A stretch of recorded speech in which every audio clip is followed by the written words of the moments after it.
Hi, my name is Gabby Matocha. Both sides of my family came from Moravia, which is in the Czech Republic.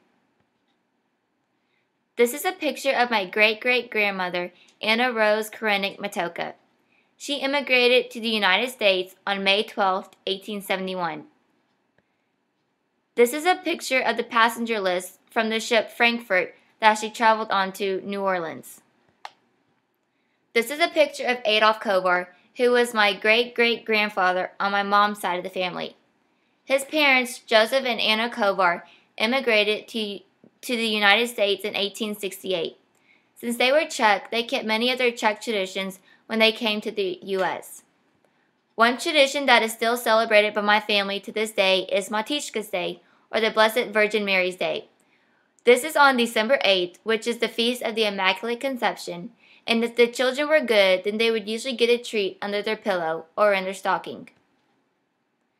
This is a picture of Adolf's World War I draft registration card, and he was stationed in San Antonio. An interesting fact about my family is that music was a big part on both sides. This was a picture of my great-great-grandfather, Joseph Kovar's fiddle, and he also played the cornet. He wrote his own music and spent his time with many of the local musicians, teaching them to write music. He was also a member of the Strokes band. This is my grandfather Leroy Matocha's obituary in the Houston Chronicle. He had his own polka band, and according to the article, he was #1 in the marketing of Czech music in Texas. Howdy, I'm Sara Swetish. I'm what you would call a Heinz 57. I'm Croatian, Mexican, Czechoslovakian, and Polish. Here's a picture of all of my grandparents. On the left are my dad's parents, my Croatian grandfather and my Mexican grandmother.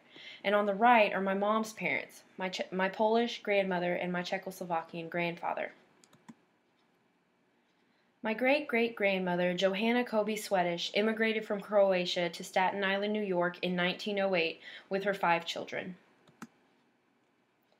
As illustrated in the 1920 census, out of all of the censuses I collected, they showed that Johanna never had a job. It appeared that the children were the providers for the family. My mom's dad is almost fully Czechoslovakian. My great-great-grandfather, Joseph Matocha, traveled over from Bremen, Czechoslovakia in 1907 because he was having a hard time on his farm and because he and his family were being persecuted for their religion. He landed in New York, and eventually migrated to Texas. Here's the boat that he traveled on. This small family tree leads up to my most interesting discovery that I made while doing this project. My grandmother, Elvira Swetish, had an uncle named Manuel, making him my great-great-uncle. Before I begin, I must state that the most interesting fact that I found is extremely recent.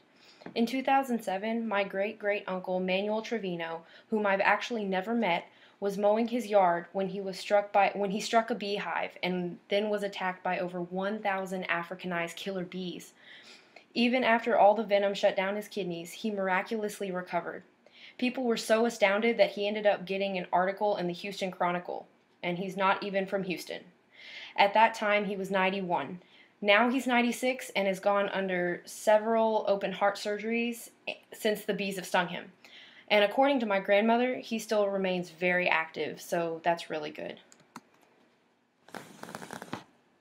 Hi, my name is Emily Dohnalik. I am mostly German, but I do have some Czech blood in me, as you can tell by my last name, Dohnalik. These are my great-grandparents, John and Marcella Dohnalik from my father's side. Their parents migrated to America in the late 1800s from Czechoslovakia for farming reasons. The couple on the right are my grandparents, Johnny and Donna Dohnalik, my father's parents, and the couple on the left are my parents, Jason and Susan Dohnalik. These people are my great-great-grandparents on my mother's side. This is Gottlieb and Louise Hegefeld. They are the part of my family that is German. I also have 2 relatives that I know for sure were in the Army. My great-grandfather, Donald Earl White, on my father's side, fought in World War II in the Marine Corps. He is now buried in the Houston Memorial Cemetery for Veterans. This is the war draft card belonging to my great grandfather on my mother's side, Greer Erskine Burnett. He was in the Army most of his life. These families were forced to come to America because of the religious persecution. They landed near New York and migrated their way down to South Carolina. Their names are from left to right: Ella, Wade, Pearl, Lonnie, Sophronia, and Maddie Hardwick. This is an interesting fact that my grandfather was telling me about when I started researching for this project. It's a story about a ghost in Edgefield County, South Carolina, that haunted my great-great-great-grandfather's family, Isaac Newell Burnett. The ghost would speak to them and even traveled around the neighborhood and talked to all of Mr. Burnett's neighbors about anything. He even spoke with high officials of the town that came to witness this unusual experience. The ghost became known around town, but Isaac wasn't too fond of this ghost messing around with his family, so he ordered a priest to come in and have the ghost removed. When the priest came and told the ghost that he was going to make him leave, the ghost replied by saying, "Do if you dare." Now, I don't know about y'all, but this scared me beyond all get out. But eventually, the ghost stopped hanging around as much, I guess you could say, but he is still a historical event that was documented and never will be forgotten by anyone who has ever heard or read the story of the Edgefield ghost. A similarity between Emily and Sara is that both families came to America because of religious persecution.